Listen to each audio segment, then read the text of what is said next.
Vera a su manera. Llega gracias al auspicio de... Juntos, nada nos detiene. Banco Bolivariano, contigo. Por eso hoy cumplimos orgullosamente 40 años haciendo las cosas bien. El momento es ahora. Telconet Latam.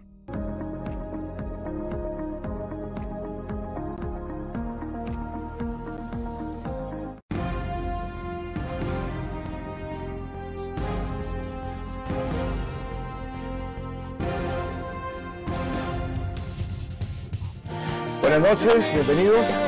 Son las 22:01 y estamos en vivo. Para hablar de qué va a hacer Cuenca, tras haber sido castigada como ninguna otra ciudad por este narcogolpe de Estado mal llamado paro. En vista de que se le cortó lo imposible de cortar, el oxígeno medicinal, de que fue aislada como ninguna otra ciudad, principalmente en lo que tiene que ver con la vía Cuenca-Molleturo, y de que el golpe a su sector turístico tan pujante significará un largo proceso de reactivación. ¿Cómo se posiciona frente a eso su alcalde, que cuando hubo 500 taxis paralizando la ciudad protestó y ofreció enjuiciarlos? ¿Qué dice Pedro Palacios ante la ola de federalismo que en las últimas 2 semanas ha copado el Ecuador? ¿Y qué propone para una ciudad que sigue descontenta con su trabajo, aunque él ha crecido en aceptación y sigue dudando en postularse o no a la reelección? De eso nos ocupamos de los próximos 60 minutos.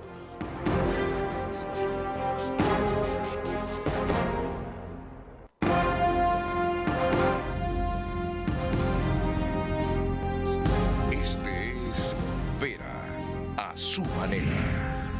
Un comunicador que desde 1975 ha sacudido la televisión con formatos y estilos polémicos, sin ocultar sus simpatías ni jactarse de objetividad, pues el periodismo de opinión siempre asume una posición. Bienvenidos a coincidir o discrepar con Vera a su manera. Opinión con propósito. Democracia.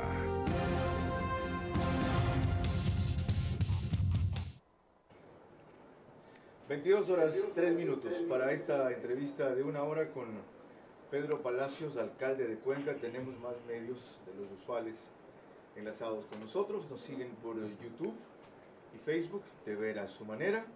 Estamos en Extreme TV Cable, a través de Vito TVO, canal 15 y 709 para quienes prefieren televisión de alta definición.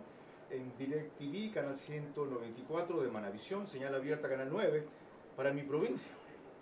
Desde hoy, en transmisión simultánea de este programa, Radio Centro 101.3 FM en todas sus plataformas. Y en Cuenca, los siguientes medios a quienes agradezco su enlace y comprendo su interés: Unción TV, Radio La Mega, Radio Visión, Radio La Voz del Río Tarqui, Radio Sordo Onda, Radio La W, Radio Chismosa, Academia TV, Radio Super, Radio K1, Radio Activa, Radio Cómplice, Radio Sur, Radio Radiante y Radio Ciudad. Disculpen que no recuerde todas sus frecuencias porque se me acaba el programa, así me tomo el tiempo para eso. Hoy también es una cuencana quien me acompaña en la presentación y conducción del espacio. ¿Qué tal, María Elisa Padilla? ¿Qué tal, Carlos? Muy buenas noches. Es un gusto iniciar nuevamente con ustedes esta semana y más hoy que vamos a tocar un tema relevante para mi ciudad, que es muy relativo también, con proyección nacional. Cuenca del aislamiento al cambio. Para esto tenemos como invitado central al alcalde de la ciudad, Pedro Palacios. Desde exteriores nos conectaremos con un expresidente de la Asociación de Municipalidades del Ecuador, Leonardo Viteri Velasco, y con un periodista cuencano de Radio Cómplice FM, José Antonio Barreto. Empezamos, Carlos. Bienvenido, Pedro Palacios, alcalde de Cuenca. Para quienes no estén al tanto de su trayectoria, usted es ingeniero industrial, es máster en administración de empresas, tiene también un masterado en programación neurolingüística y es fundador del movimiento Nueva Generación. La primera interrogante, señor alcalde, está planteada. Lo decía María Elisa en el tema. ¿Cómo pasará su ciudad del aislamiento a la reactivación? Bueno, buenas noches, Carlos. Eli, un gusto saludarle a todos quienes nos escuchan y sobre todo a nuestras radios y medios de comunicación locales de Cuenca. Gracias por unirse a esta transmisión. A ver, ya lo hemos hecho, Carlos, y lo vamos a volver a hacer. Cuenca y sus ciudadanos hemos sido resilientes y hemos sido golpeados a nivel, yo diría, efectos internacionales, mundiales, como la pandemia, nacionales, como paros, pero también locales, como 2 crisis carcelarias, como 2 eventos desafortunados de la naturaleza en 2 años consecutivos, y en cada uno de ellos hemos salido adelante porque hemos cambiado la forma de hacer política en Cuenca. Ya no es el tema de un caudillismo, ya no es el tema del populismo, ya no es del clientelismo político, ahora es la Cuenca unida, donde todos los sectores, todos, academia, sector privado, sector público, sociedad civil y otros más, sumamos los esfuerzos para salir adelante y lo hemos demostrado y ahora lo vamos a volver a hacer. Todos los sectores no, porque no está ahí la oposición. La oposición siempre será oposición cuando sean temas políticos que son comprensibles. Entonces no son todos los sectores. Pero cuando son temas ciudad, yo debo reconocer que, por ejemplo, en Consejo Cantonal sí hemos logrado consensos cuando son temas fundamentales, porque cuando existe vanidad, seguramente algunas personas querrán hacer lo suyo, pero ahora, cuando existe la posibilidad de trabajo en conjunto, se llega a consensos. La unidad es la clave. Ya. ¿Con qué tipo de políticas nuevas? Porque, por ejemplo, el golpe en el turismo es de los más sentidos. Efectivamente, una vez más, el sector turístico golpeado en Cuenca, pero hay que recordar que antes de la pandemia ya veníamos trabajando en un plan. Después de la pandemia logramos consolidarle a Cuenca como el principal destino turístico del país. Ahora obviamente hay un freno por el paro que tuvimos de 18 días. ¿Cuál será el incentivo? El incentivo, nos reunimos hace 10 días atrás con el sector, conjuntamente con la gobernación, conjuntamente con todos los sectores turísticos para plantear algunos temas fundamentales. Uno de ellos, mayor inversión en la promoción. Me he comprometido con el sector turístico a incrementar un 50% el presupuesto para promoción, realizar actividades para otro tipo de turismo, como por ejemplo el de convenciones, eventos, el MAIS, que se conoce, ¿no? Y hemos ya dado pasos en ese sentido. Tuvimos un evento internacional la semana pasada, vamos a tener el evento internacional de CGLU, donde somos vicepresidentes, el año pasado en Cutaya, y logramos esa vicepresidencia, y el evento internacional será a fines de este mes de julio. En cuanto a otro elemento clave, en el cual ustedes tuvieron una consulta, donde se votó, entiendo que 81% aproximadamente sí, minería. ¿Usted apoya en ese punto el reclamo de la CONAIE, incluido en sus 10 planteamientos al gobierno? Nosotros somos claros, no decimos no a la minería, sino no a la minería en fuentes de agua. Y eso fue lo que el 80.5% de los cuencanos decidimos. A buena hora lo aclara, porque el planteamiento de la CONAIE lo extiende a otros casos también. Por ejemplo, no donde estén comunidades ancestrales, dicen ellos. ¿En ese caso? En ese caso, obviamente hay que revisar en el mapa, digo yo, porque o en el territorio más que el mapa. El territorio no es el mapa que nosotros tenemos. En el territorio hay que identificar si solamente son, yo diría, sueños u utopías, o realmente es una realidad de afección. ¿Cómo entiende usted comunidades ancestrales? Porque según cómo se lo interpreta, toda Azuay es comunidades ancestrales. De hecho, no es así. Existen, obviamente, sectores que han sido desplazados a lo largo del tiempo de una u otra parroquia, de una u otra comunidad, y que fueron a implantarse en otros sitios. Entonces, no hay que ser románticos, hay que ser pragmáticos, Carlos. Pragmáticos. Ya que estamos en esa materia, entremos en un caso concreto que usted lideró. María Elisa. A propósito del bloqueo criminal que sufrió la ciudad de Cuenca con cerca de 500 taxis uniéndose al narco paro golpista, obstaculizando el tránsito, el alcalde Pedro Palacios hizo estos pronunciamientos. Ayer tuvimos un tema complejo por una paralización del sector del transporte, especialmente del taxismo. Son 21 cooperativas, alrededor de 500 unidades que empezamos el proceso. Incluso hubo 2 denuncias ante la Fiscalía. Tiene que haber un cambio radical en la política pública nacional para recomponer todo lo que está sucediendo. Y en 2019 ya lo vivimos. Una fragmentación, una lucha de clases. ¿Qué fue lo que usted planteó ante la Fiscalía? A ver, En la Fiscalía están 3 denuncias, 2 de ellas por no permitir generar el servicio público a la ciudadanía. Uno de ellos la recolección de residuos sólidos y otro el transporte público, el transporte de la ciudadanía. Una tercera por afección a los bienes públicos, especialmente del centro histórico. Entonces son 3 acciones, las 2 primeras. ¿Contra quiénes, señor alcalde? Las 2 primeras contra el sector que decidió de una manera unilateral el transporte. ¿Las 21 cooperativas que menciona ahí? Son 21 cooperativas donde están taxis, buses, transporte mixto. ¿Quién en el transporte? ¿Perdón? ¿Quién hay en el transporte? ¿Hay líderes identificados? ¿Hay nombres? ¿Hay pelos y señales? ¿O hay, señores, usted investigue cuando todo el mundo le consta y habían videos? A ver, en cada asociación existe obviamente un líder, un dirigente, un presidente, y ellos tendrán que responder, por supuesto que sí, y nosotros hemos entregado los videos, hemos entregado las fotografías, hemos entregado todos los elementos necesarios, incluso el 19 de este mes. La próxima semana tendrán que ya acercarse a la Fiscalía a rendir su versión. ¿Por qué el ensañamiento con Cuenca? ¿Por qué el llegar hasta impedir que llegue el oxígeno a los hospitales? ¿Por qué el bloqueo en Moyecturo con actos terroristas? ¿Por qué lo que antes hicieron con Sayausí? ¿Qué hay, además, que es la única ciudad de la sierra, aparte de Quito, que fue tratada así, pero Quito no llegó al nivel de aislamiento que llegó Cuenca? ¿Por qué? Es una de las preguntas que yo me hago constantemente, Carlos. Los reclamos tienen que ser, en un momento dado, justos o no, dependiendo del cristal con quien lo mire, al gobierno central, si es que efectivamente no es atendida sus justas demandas. En el caso de Cuenca, ¿cuál es la razón? ¿Acaso Cuenca es un botín? ¿Acaso Cuenca puede ser un trofeo para probablemente... Respóndase usted mismo esa pregunta, no me diga que no sabe quiénes estaban atrás de echar abajo su ciudad. Bueno, efectivamente, parece ser que como en el año 2019 los intereses políticos son muy fuertes, demasiadamente fuertes, y también obviamente hay algunos intereses económicos, sobre todo en la zona minera. Es decir, que hay algunos de los derrotados por usted en las elecciones. Probablemente algunos de ellos pueden ser, sin embargo yo creo que lo más fuerte es el poder económico en los lugares donde está determinado que existe minería y se pretende que se pueda extraer de manera ilegal y no cumplir el mandato de la población. Es decir, los afectados por la consulta que mencionábamos. No sé si los afectados, yo diría los interesados. Los interesados en explotar minería allí, ya. De forma ilegal. O sea, eso tengo que ser muy claro, ilegal. O sea, mafia. Por supuesto que sí. O sea, narcos. Por supuesto que sí. O sea, tiene razón el presidente cuando hizo su acusación. En algunos sectores, por supuesto, pero no hay que confundir, Carlos. Y aquí quiero ser muy claro. Y lo dije, creo que fue el 14 o el 15 de junio.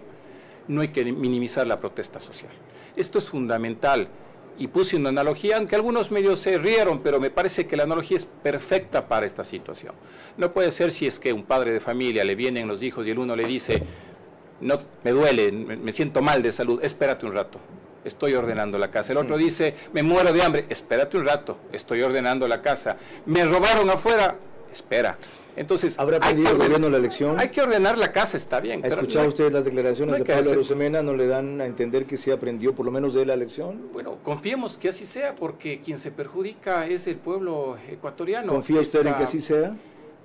Claro, la confianza no hay que perderla. ¿Todavía? La democracia hay que cuidarla, Carlos. Es lo último. ¿Tienen un vicepresidente cuencano que deja tratar así a su ciudad? Bueno, Alfredo, a quien le mando un abrazo siempre fraterno, tenemos comunicación constante, siempre preocupado por... ¿Intervino él en lo del oxígeno, que era materia de salud? Pudimos conversar a la distancia, sé que él fue uno de los artífices de que la Cruz Roja sea parte del proceso de todo el tema de los cordones humanitarios, pero aquí quiero decir algo.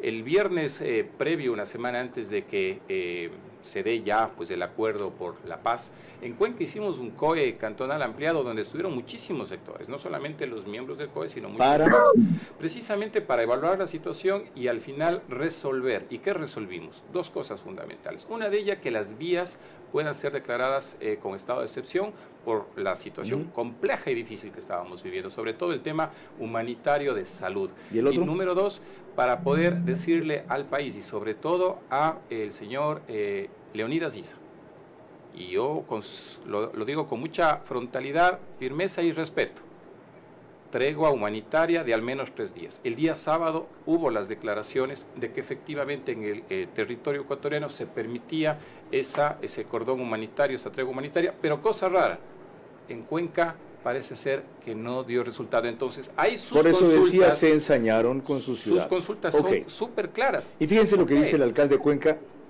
lo grave que es. A un terrorista hay que pedirle tregua humanitaria en este país. Bueno, hay quien considera que hemos llegado a un punto en el cual la salida es esta. Prosigamos con eso, María Elisa. Hay un exalcalde que insistió la semana pasada en una propuesta que ha copado el debate nacional desde ese entonces. Jaime Nebot Sadi, exalcalde de Guayaquil. Veamos qué términos se refirió esta vez nuevamente al federalismo para luego requerir definiciones de nuestro invitado. No hay idea más poderosa que aquella cuyo momento ha llegado. Y sin duda, ecuatorianos, el momento de una república federal y unida ha llegado. El Estado federal mantiene un Estado central debidamente financiado, que gobierna mucho y administra poco. Este modelo nos convertirá en un pueblo nuevo, con gran autoestima, con empleo e ingresos, con posibilidad de emprender y de innovar, y sobre todo, capaz de hacer realidad en el campo y la ciudad. Ahí está lo esencial. Consulto entonces, antes de retomar la conversación y la consulta también, la pregunta, al alcalde de Cuenca, a quien fue 2 veces alcalde de su ciudad, y la mía, Bahía de Caracas, presidente de la Asociación de Municipalidades del Ecuador, asambleísta constituyente y luego asambleísta regular, al doctor médico Leonardo Viteri Velasco. Si es el momento, como dice Jaime Nebot, de retomar y no dejar el federalismo, porque es la salida a problemas como los que estamos tocando en este momento con el alcalde de Cuenca. Bienvenido. Buenas noches. Escuchando al alcalde de Cuenca, yo pregunto qué hace la Asociación de Municipalidades del Ecuador, cuya visión es ser el referente del desarrollo local, la descentralización y la autonomía. Ellos deberían, unidos, tomar una decisión y apoyar para que no exista impunidad en contra de los que agredieron la ciudad. Y el dueño de la ciudad es el alcalde, pues. Entonces, quien tiene que salir a defender la ciudad son los alcaldes del Ecuador. Y no he visto que la Asociación de Municipalidades apoye, por ejemplo, las decisiones como se han hecho en Cuenca. ¿Qué pasa hoy por hoy en el Ecuador? Porque tenemos que sacar lecciones de este narcoparo. Y lo más importante es dónde están las inequidades en el Ecuador. Según fuentes del INE, por ejemplo, las provincias con mayor pobreza, increíblemente, Sucumbíos, Orellana y Morona, Santiago. En el oriente, donde se supone que está la riqueza del Ecuador. Entonces, si estamos hablando de descentralización, analicemos las inequidades que hay en el Ecuador. Así como también Cuenca es la ciudad con menos niveles de pobreza en el Ecuador. ¿Qué pasó en Cuenca? Yo sí considero que hubo grandes intereses que tienen que ver con el tema de la minería. Entonces, quiero escuchar a la Asociación de Municipalidades del Ecuador su opinión sobre el tema del federalismo y sobre todo la descentralización, autonomías de los gobiernos locales. Porque de eso es lo que debemos sacar provecho, porque algo debemos de sacar provecho. Y estoy totalmente de acuerdo con el alcalde. ¿Cómo es posible que se hayan cometido delitos contra la vida, delitos de lesa patria y existe impunidad? Quiero escuchar la opinión. ¿Cree usted que los alcaldes deben, además de liderar desde la AME, esta propuesta de federalismo, pulirla, adaptarla, ver la modalidad que se requiere, debatirla, informar al país, contradecirla, enriquecerla, etcétera, y no dejar solo que la idea nazca de Guayaquil, lo cual se presta por una cantidad de distorsiones y de regionalismos, más aún si es alguien como Jaime Nebot quien la vuelve a poner en la palestra, ya lo hizo el 9 de octubre de 2020 en un discurso por la fiesta de independencia de Guayaquil, donde estaba el presidente de la República justamente.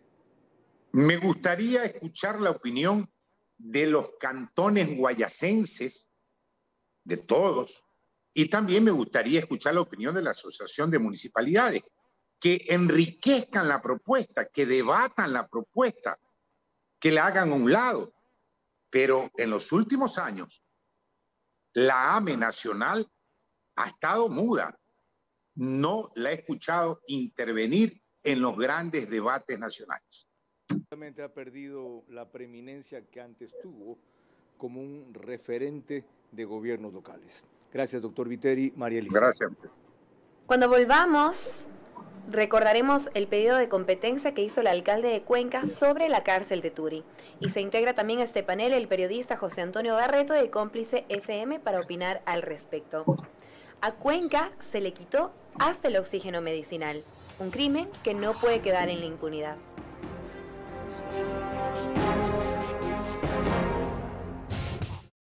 No hay idea más poderosa que aquella.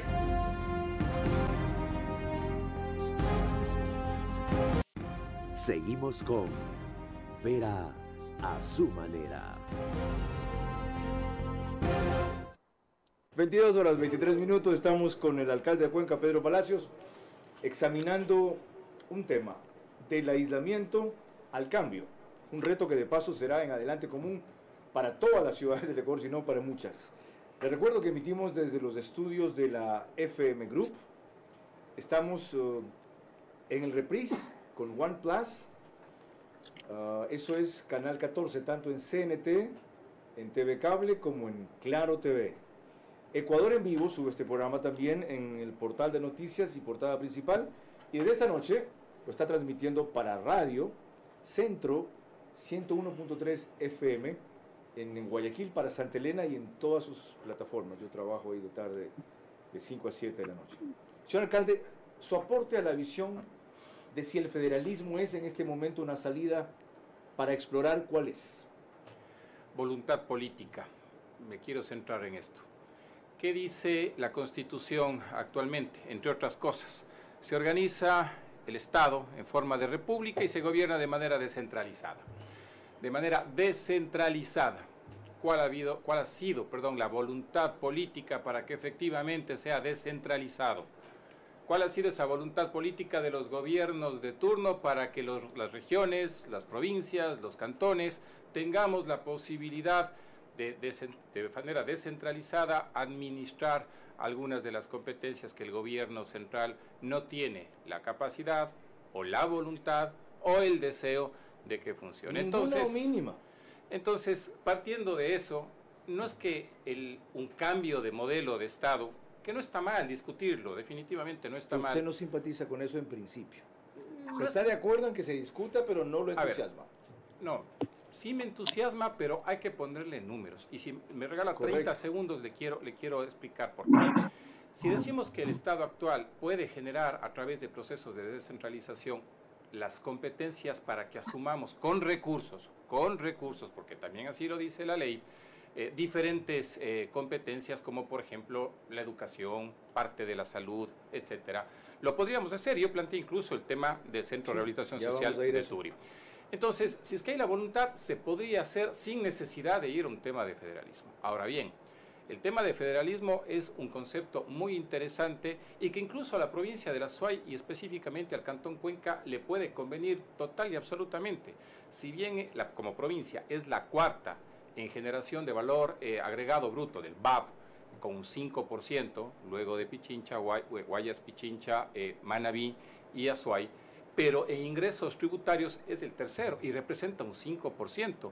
Por ejemplo, Manabí es un poco más de un 5%, pero ingresos tributarios es del 1.3%. Entonces, insisto, a Cuenca y a la provincia de Azuay le puede convenir. Esas inequidades, ya sé que lo clave aquí es ver qué propuesta de federalismo y modelo de federalismo adoptamos, ¿no? Porque como concepto suena atractivo y como objetivo, después de ver el fracaso del centralismo, suena imperativo. Esas inequidades, usted que también ha tenido relación muy cercana con las autonomías de España, sin que pretenda yo que imitemos algo así, sino que aprendamos de eso, ¿se pueden resolver en un modelo de federalismo aterrizado, para llamarlo de alguna manera? Podría ser una manera dicen que hacer lo mismo y esperar resultados diferentes es sinónimo de locura. Entonces, esta es una alternativa, pero, a ver, yo quiero mucho a la provincia del Guayas, a la ciudad de Guayaquil, la verdad que le tengo un respeto, una admiración y un cariño profundo. ¿Y por qué digo esto? Porque no tenemos en Ecuador un centralismo, tenemos un bicentralismo. Y eso es lo que las otras 22 provincias vivimos o sentimos, los otros 219 cantones sentimos, dejándole a Quito y a Guayaquil de lado. Entonces, eso es lo que se siente en las otras regiones, y por supuesto que hay que buscar modelos que sean mucho más equitativos, pero una vez más, en esa equidad debe haber mucha responsabilidad. Okay. Hablemos ahora de competencias, un tema que usted acaba de tratar, y tenemos un caso específico porque provocó interés nacional. María Elisa. El alcalde Pedro Palacios fue el primero, y si no estoy mal, hasta ahora el único que le pidió al gobierno la competencia sobre una cárcel, desde luego con los siguientes recursos, ¿no? Así recogió Ecuavisa en el reportaje sobre este tema, tras la sorpresiva decisión del ingeniero Palacios. Vamos a ver. Luego del amotinamiento registrado en la cárcel de Turi, que dejó 20 personas fallecidas, las autoridades iniciarán un censo dentro del recinto penitenciario para tener un panorama más claro de la población recluida en ese lugar. La intención es poder tener un levantamiento de perfiles individuales que nos permita tomar decisiones tanto de reorganización de pabellones, así como para la definición de políticas de rehabilitación penitenciaria dentro del CPL Turi. El propósito también es estudiar los lugares vulnerables y así evitar que los presos salgan de sus celdas cuando se dé una revuelta. El censo será un trabajo entre el INEC, Registro Civil, Policía Nacional y Fuerzas Armadas. Tenemos ya el accionar de las diferentes instituciones del Estado en una sala donde en un numérico de 20 privados de libertad ingresarán y procederán a ser partícipes con el INEC, Registro Civil, Criminalística. Según el Centro de Rehabilitación de Turi, esta prisión tiene capacidad para 2.740 presos y actualmente están 1.430. Se espera que el levantamiento de información esté listo en al menos 3 semanas y que esta actividad se replique en otros centros penitenciarios del país. Primer alcalde que se le ocurre esta locura, decían algunos, porque no se dieron cuenta que usted puso un par de condiciones. Uno, desde luego, que la competencia venga con los recursos. Y dos, que solamente sea una cárcel para presos de la región, que no lleven ahí presos de alta peligrosidad como en este rato han hecho, más ciertos aspectos que de lo administrativo ustedes respondían, mientras lo de estrictamente seguridad seguía encargado a otras instancias. ¿En qué quedó eso? Bueno, habíamos avanzado con el ministro del Interior, el general Patricio Carrillo. Sin embargo, hemos vivido este tema del paro y eso quedó realmente en espera. Confío que en los siguientes días se pueda solventar, porque esto del paro todavía no ha pasado, ¿eh? Ojo, están por arrancar mesas de diálogo, etcétera. Ojalá pueda darse. Recuerden que hay un lapso de 90 días. Ojalá eso realmente ya de una vez por todas concluya y nos dediquemos a lo que realmente importa. ¿Cuándo hizo esta propuesta usted? ¿Fue en noviembre, el 3 de noviembre del año pasado? Nosotros hicimos... ¿La competencia? Antes, porque... ¿Antes incluso? Incluso antes, porque recuerden que la primera crisis carcelaria fue, si no estoy mal, en febrero del año pasado. ¿Cuándo hubo el estallido allí? Claro, 35 presos ¿Y por qué no ha presionado usted más o ha puesto un plazo? Señores, si se demoran tanto, gracias, ya no lo quiero. Bueno, yo creo que puede ser una forma de presionar, sin embargo hay que ser responsables con la ciudadanía. Esto no es un tema antojadizo del alcalde de Cuenca y ponerse como niño. Ni tampoco es de la noche a la mañana. Caprichoso, además. ¿Cuántos recursos tendrían que trasladarle a usted? Según los cálculos previos que se realizaron, serían alrededor de 9 millones de dólares, que eso sería el dinero, el presupuesto para el manejo anual. Ajá. Okay. Vamos ahora a pedirle una opinión a un periodista cuencano, José Antonio Barreto, de Radio Cómplice FM. Gracias por acompañarnos, José Antonio, buenas noches. ¿Cómo ve usted los conceptos con los cuales el alcalde de Cuenca está enfrentando, primero, el reto nacional en algunos de los temas que hemos tocado aquí, y el reto local en lo cual incidiremos un poco más adelante, pero también hemos abordado 2 o 3 aspectos vinculados con el turismo, la reactivación, por ejemplo, esto de la seguridad y la prisión de Turi. De paso, si no me equivoco, hubo 10 mujeres desaparecidas la semana pasada, lo cual fue motivo de una alarma singular allá. Bienvenido, buenas noches. Muchísimas gracias, Carlos, señor alcalde, María Elisa. Gracias por la invitación. Bueno, escuchando el tema del día de hoy, Cuenca, del aislamiento al cambio, quisiera aquí aprovechar para tocar el tema de la vialidad, como que de alguna manera Cuenca sigue aislada en cuanto a atención vial.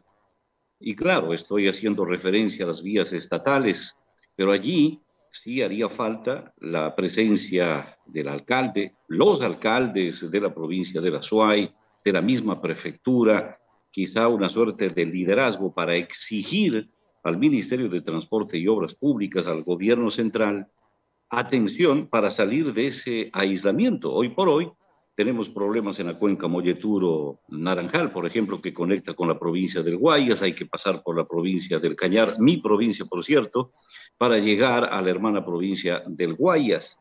Entonces, ese aislamiento en el ámbito vial tiene que terminar. Claro, hay obra vial de la administración.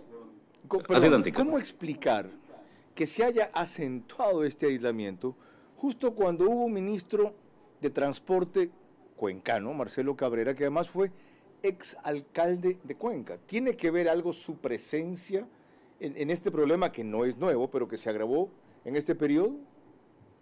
Bueno, el exalcalde de Cuenca y exministro de Obras Públicas, el ingeniero Marcelo Cabrera, inclusive el momento de su renuncia, ¿qué es lo que manifestó?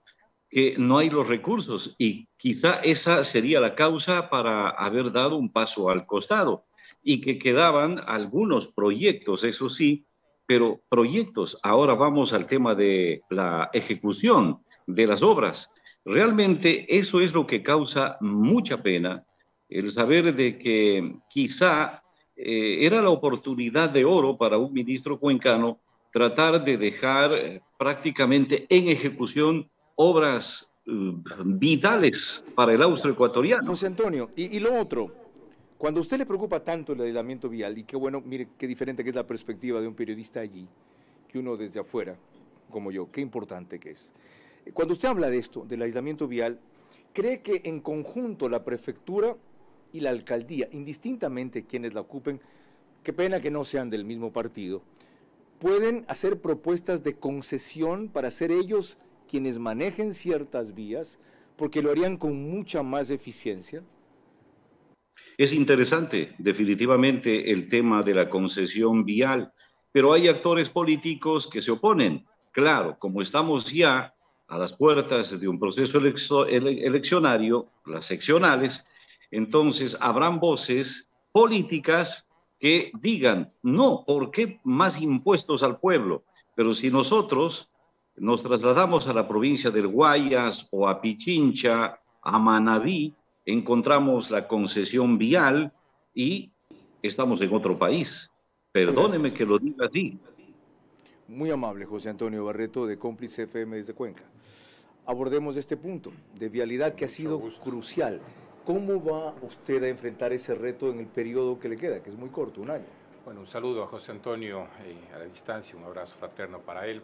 Pensé que íbamos a hablar algo más de seguridad porque hay cosas importantes que, el siguiente bloque, que quiero contarles a mis hablé de las 10 mujeres desaparecidas. ¿Está al tanto usted? Lamentablemente sí. Es 10 en una semana. De los temas álgidos y complejos. Okay, lo tratamos de volver, no dejemos vialidad. Lo vemos. A ver, lo he dicho con total claridad. Cuenca, el Azuay, está aislada y no merece un mantenimiento vial.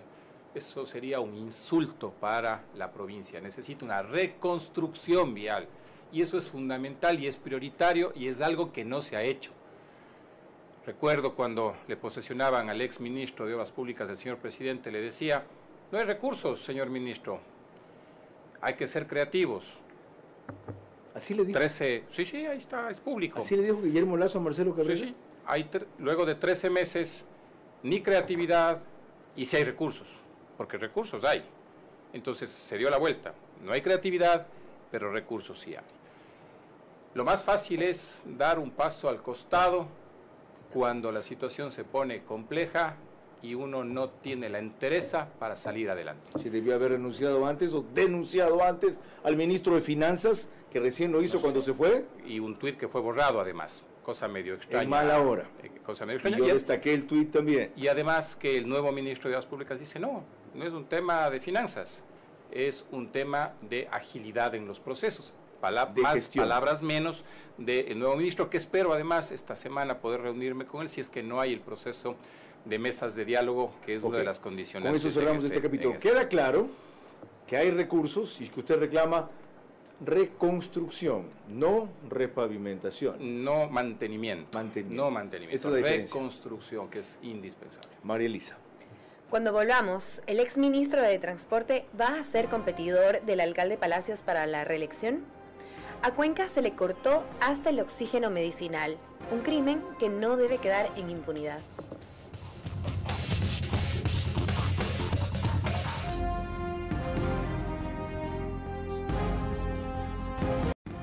Seguimos con Vera a su manera.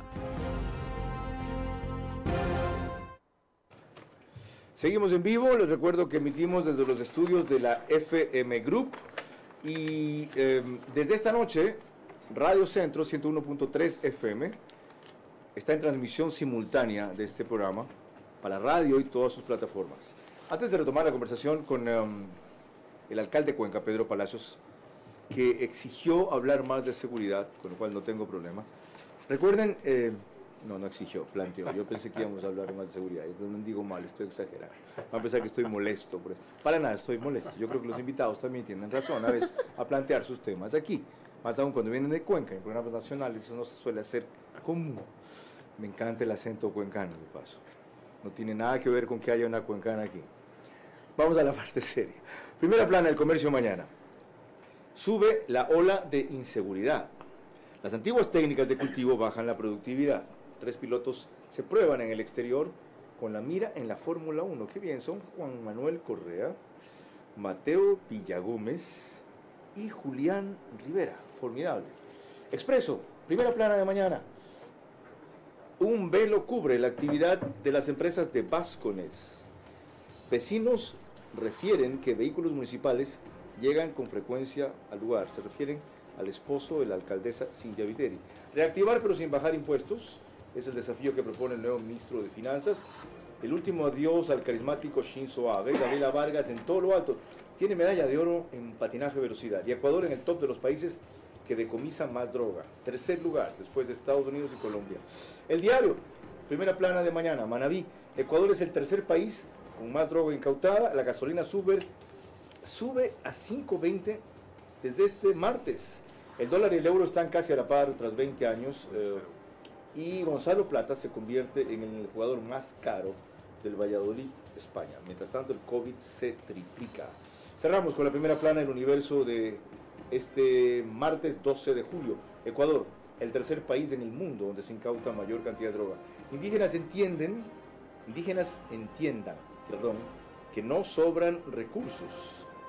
Pablo Rosemena señaló ayer que su misión es recaudar más, pero sin subir los impuestos. Vacunados reaccionan mejor a virus. Zunio logró su regreso a la academia. Es un chico ecuatoriano que está en un concurso de TV Azteca en México. Y promedio de esperanza de vida de ecuatorianos aumenta a los 77 años.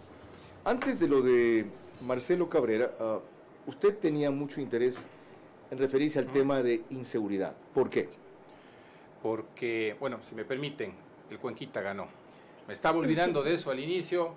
Bien, Cuenquita, 1-0, 1-0. ¿A quién? Al Guayaquil, sí, en Cuenca. En Cuenca, ya. Esta noche. Me estaba olvidando de eso y quería arrancar con eso. El Deportivo Cuenca? Pero por supuesto, ya, está la bien. médula.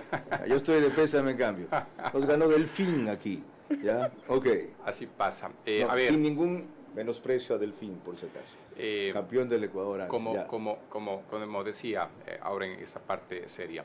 ¿Por qué es fundamental el tema de seguridad? Porque una vez más hay que tener claridad quién es competente en qué. Yo estoy claro que los ciudadanos, y perdón la expresión, les importa dos atados quién es el competente mientras le den solución. Pero para quienes estamos en la función pública es clarísimo qué podemos hacer y qué no podemos hacer, el ámbito de nuestras competencias. En el tema de seguridad, Recordar que promovimos una marcha, primero una asamblea ciudadana, luego una marcha, y decían, ¿y para qué la marcha? Para que nos vean como siempre, unidos, juntos, y luego de la marcha pedimos que se genere una reunión, la cual se hizo en Quito, cierto es, no con los resultados esperados, fue bastante, digamos, informativa, pero se logró algo importante, que el gobierno reconozca que la seguridad es competencia exclusiva de ellos y que nosotros, los gobiernos autónomos descentralizados, podemos en el ámbito de la complementariedad apoyar. Ellos citaban un artículo del COTAT diciendo que ustedes tienen una corresponsabilidad ahí. A ver, ¿en qué? Prevención. Es decir, ¿haciendo qué? En nuestro caso tenemos sistemas de alarmas comunitarias. Este año, Carlos, más del 90% de los barrios de Cuenca tendrán sistemas de alarma comunitarios. Sistemas de videovigilancia, estamos incorporando 150 cámaras adicionales. Capacitación, más de 23 familias capacitadas en este tema.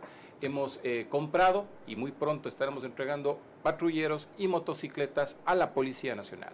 Hemos entregado terrenos de instalaciones para UPCs y VCs que deben ser. ¿Y qué es lo que falla entonces en Cuenca, que tuvo la semana pasada, entiendo, por tercera vez, 10 mujeres desaparecidas? A ver, ¿qué es lo que falla? Lo que falla es que lamentablemente los recursos no están llegando con la celeridad que sea necesario. Lo mismo que le hizo el ministro de Finanzas anterior a Guayaquil. El presidente dijo 9 millones ordenó, más de 3 meses. Luego 1.200 millones para seguridad en los 3 años que restan. Yuca les dio Simón Cueva. ¿Ustedes tienen el mismo problema? Exactamente. ¿Y por qué digo esto? Cada vez que visitamos territorio, entre una de las cosas que los ciudadanos nos piden es mejoremos, implementemos o creemos, construyamos un UPC. El municipio no tiene la competencia para eso. Puede apoyar, sí, pero no es el competente. Es decir, ustedes están colaborando en lo que el COTAT exige o demanda que colabore, y más. Y más, y mucho más, Carlos. Incluso, ¿invirtiendo cuánto? Años. Cintia Viteri dijo que había puesto 27 millones de dólares. Me encantaría ustedes, los presupuestos claro, ustedes de Guayaquil. No tienen presupuesto de Guayaquil, pero nosotros alrededor de 2 millones de dólares, y que es la cifra más alta de inversión en seguridad en la historia de Cuenca realizada por un municipio. Ahora sí, prosigamos con algo que está subyacente aquí y que hemos tratado hace un rato. María Elisa. Curiosamente, cuando 2 cuencanos estuvieron frente a la alcaldía y al Ministerio de Transporte, fue cuando menos cooperación se logró del Ejecutivo para los afanes del alcalde de Cuenca. Antes de su destitución, el ingeniero Cabrera explicó así sus razones en una entrevista en Veraz. ¿Va a seguir la bronca con Pedro Palacios usted? No, yo lo tengo. Mire, Carlos, no tengo tiempo. Yo no puedo ni siquiera ir a verle a mi esposa, a mis hijos y a mis nietos. O sea, el que tiene tiempo para joderse con usted, él. No, yo no quiero mencionar. Él haga lo suyo, yo hago lo mío. ¿Usted no quiere volver a ser alcalde de Cuenca? Carlos, yo creo que estoy demasiadamente ocupado haciendo lo que tengo que hacer. Esto fue hace un mes, un poco más. Y en una sesión solemne que hubo recién, donde fue el presidente, de hace 2 meses. ¿Por qué fue en Cuenca más? 12 de abril. Sí, y esa fue por la Fundación de Cuenca. Eso, ya. Para mí, la primera recordación es el 3 de noviembre. De la época de la Fundación lo tengo más claro. ¿Cómo dices? Esto fue el 11 de abril.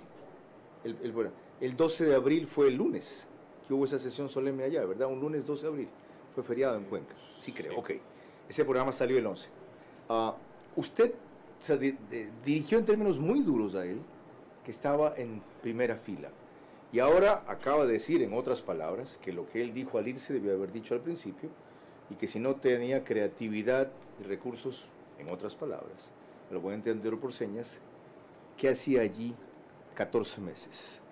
¿Sí sabe que él puede terminar siendo su rival si usted se lanza a la reelección? Todo el mundo, mientras cumpla la parte legal, tiene el derecho absoluto de ser candidato, y yo no soy quien para cuestionar, juzgar a cualquiera. Además, que uno debe ocuparse de sí mismo en lugar de preocuparse del resto. ¿Por qué nunca les fue posible a los dos tener una relación, Carlos, a favor de la ciudad? Yo no creo que no haya podido existir esa relación, como usted dice, si es que la voluntad hubiese estado presente, y lo digo abiertamente por parte del señor ex ministro, ex alcalde.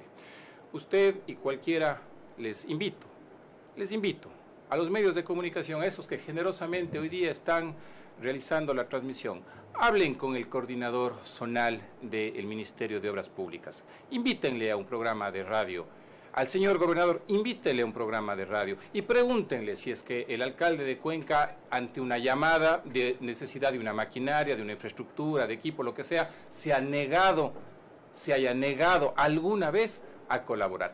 Nunca, Carlos, jamás lo he hecho y no lo voy a hacer, porque aquí quien se beneficia son los ciudadanos. Nunca lo he hecho y no lo voy a hacer. Entonces, de mi parte, siempre ha existido la predisposición, la voluntad. Caso Marianza, sin siquiera que nos pidan, estuvimos ahí en una carretera nacional, estatal, haciendo las tareas. ¿Cuántos de sus desfases o pocos avances en la gestión se explican por este entorpecimiento del gobierno, además del tiempo que afectó casi 2 años a la ciudad, el impacto de la pandemia? Hay temas fundamentales que espero resolverlo con el actual ministro rápidamente. Panamericana Norte, que todos los ciudadanos piensan que es competencia municipal, está destrozada y claro, le mentan incluso a mi querida madre, un beso madre querida, discúlpame, hay que decir cuáles son las competencias de uno y otro, pero gracias a eso te mentan a vos, hijita.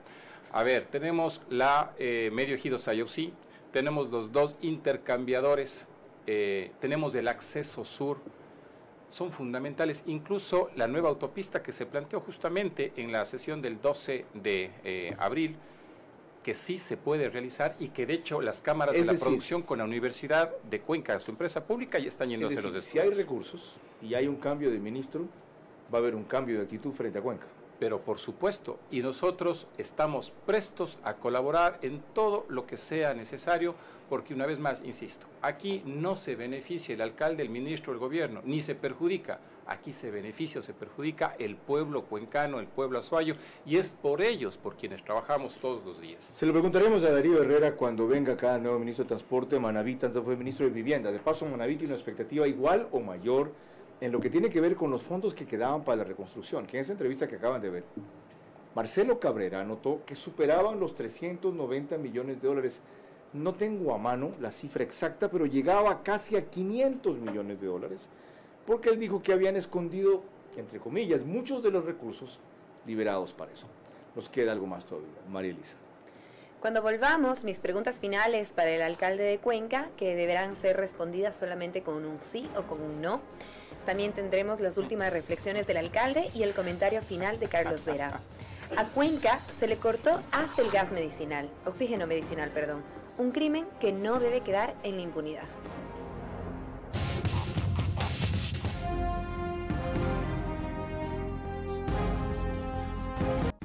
Seguimos con Vera a su manera. 22 horas 52 minutos, estamos desde los estudios de la FM Group, en vivo para una serie de medios cuya adhesión agradecemos, especialmente en el programa de esta noche, en Cuenca. Hay más de 15 enlazados porque está su alcalde, Pedro Palacios. Prosigo. El país está a punto de una guerra civil o de una gran fractura. Si al cabo de estos 90 días no hay logros significativos en estas mesas de diálogo. Completamente. Yo estoy de acuerdo con eso y es lo que desafortunadamente se ha vivido.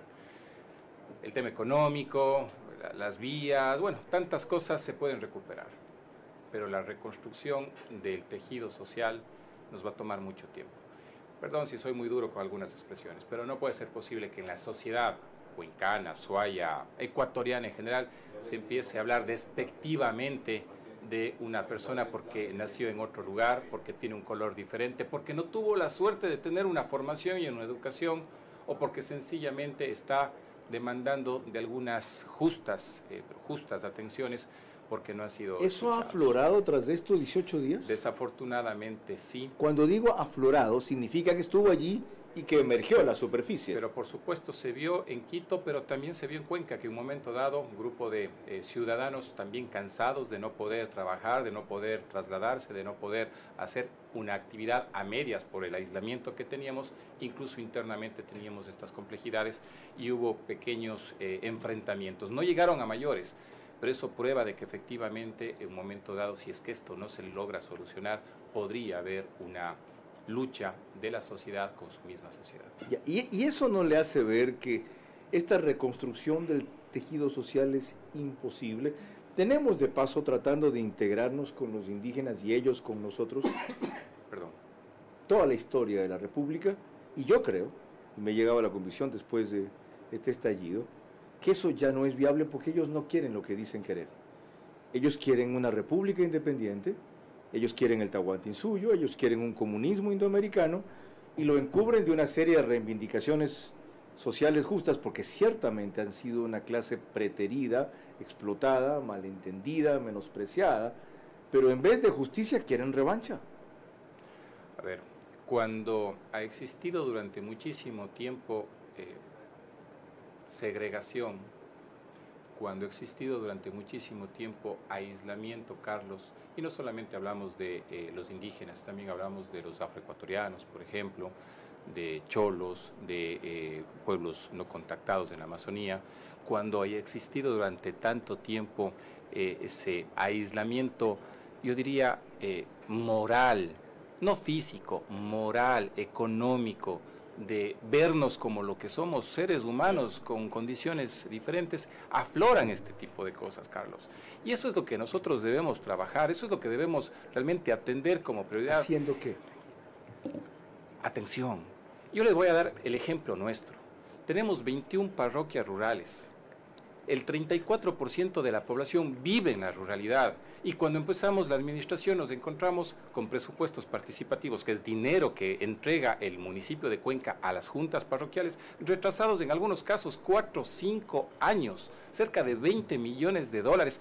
Eso no está bien, Atención. Eso no es justo. Es decir, es tan poco lo que tienen, tan básico lo que exigen, que un poco de atención del Estado podría cambiar su visión respecto al Estado. Yo estoy convencido porque si no es caldo de cultivo para que también los líderes empiecen a manipular algunas condiciones. Ese es verdad. Y yo lo digo, Ese es y siempre verdad, lo digo con respeto. Es más, ya empezaron. Pero esa es la realidad. Si es que hay una atención que llega de una manera directa, rápida, oportuna hacia quienes lo necesitan, posiblemente aquellos líderes no se van a dejar convencer tan fácilmente como hoy en día. Es lógico, yo decía, si no hay salud, si no hay medicinas, porque esa es la realidad, no hay medicinas, si no hay un tema de educación. Con atención. Pero por supuesto. Y cuando no la hay, hunde la desesperación, que es lo que usted acaba de describir. Entonces, ¿qué necesitamos hacer? Efectivamente, equidad. Su visión social no la conocía. La acabo de explorar. Para mí es fundamental. Conocía más bien su visión administrativa. Claro. La vida me ha enseñado, y yo debo agradecerle estos 3 años de gestión, he aprendido mucho, sobre todo de nuestros queridos amigos de la ruralidad y sobre todo de aquellas personas que demandan atención. A ver, no es que estemos haciendo las cosas perfectas, nos falta mucho todavía, pero ninguno de los 21 presidentes, de las 21 parroquias me refiero, ninguno podrá decir que esta administración, este alcalde no le ha atendido. Jamás les pregunté qué movimiento, partido político fue el quien les auspició. Nunca les he preguntado y ahí estamos trabajando. Concluimos con las 5 preguntas finales que desde que inauguramos esta segunda etapa, esta segunda temporada, se dice en televisión, formulan nuestras coconductoras o presentadoras. María Elisa. Señor alcalde, está preocupado porque le voy a preguntar. Señor alcalde, ¿va usted a ser un actor principal en los juicios contra quienes impidieron el abastecimiento de oxígeno a Cuenca, así como la circulación con cerca de 500 taxis, sí o no? Sí. ¿Va a esperar a tener un 30% para decidir si se postula a la reelección tras estar solamente en 14 o 18%, sí o no? No. ¿Diría usted que tiene una obra emblemática hasta hoy en pro de la ciudad de Cuenca, sí o no? Sí. En términos generales, ¿se activaría usted como parte de una campaña nacional para promover el federalismo en lugar del centralismo en Ecuador? ¿Sí o no? Sí. ¿Es para usted Leónidas Issa un terrorista? ¿Sí o no? No.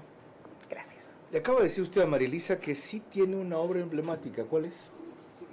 Civil o social, ya que hablamos del tema social. La que sea, ¿cuál es? Para mí la social. Salvamos decenas de miles de vidas en la pandemia.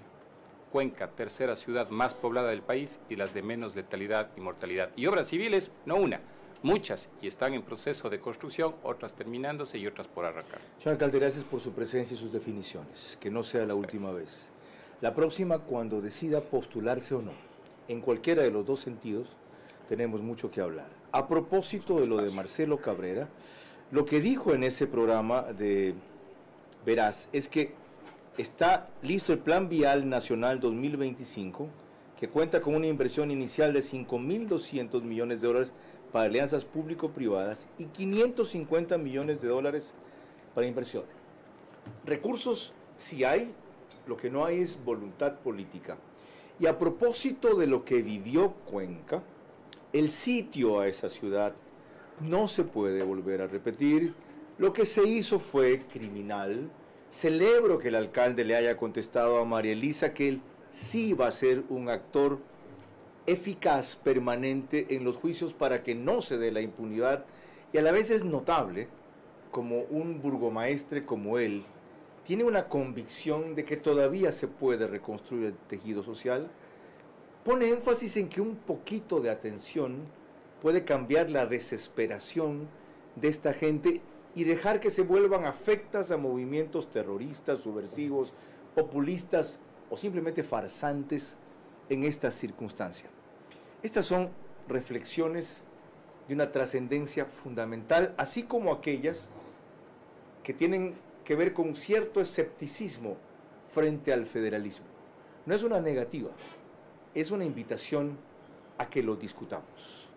Se están entonces abriendo los caminos por parte de la sociedad civil para que al cabo de estos 90 días tengamos fronteras nuevas hacia donde marchar y no nuevos bloqueos. Porque además, sepan los dos violentos, esta vez no lo vamos a tolerar. Gracias a todos ustedes por acompañarnos. María Elisa. Mañana estará aquí en vivo el gerente general de Petroecuador, ingeniero Ítalo Cedeño. Hablaremos de producción petrolera y subsidio de combustibles. ¿Cuál es la posición de la autoridad responsable de esa materia tan delicada? Mañana, 22 horas, Vera a su manera. Una buena noche. Vera a su manera. Llegó gracias al auspicio de... Juntos, nada nos detiene. Banco Bolivariano, contigo. Por eso hoy cumplimos orgullosamente 40 años haciendo las cosas bien.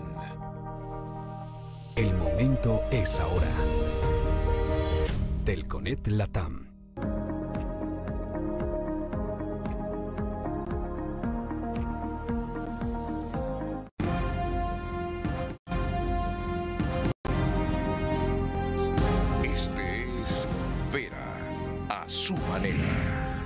Un comunicador que desde 1975 ha sacudido la televisión con formatos y estilos polémicos, sin ocultar sus simpatías ni jactarse de objetividad, pues el periodismo de opinión siempre asume una posición. Bienvenidos a coincidir o discrepar con Vera a su manera. Opinión con propósito. Democracia.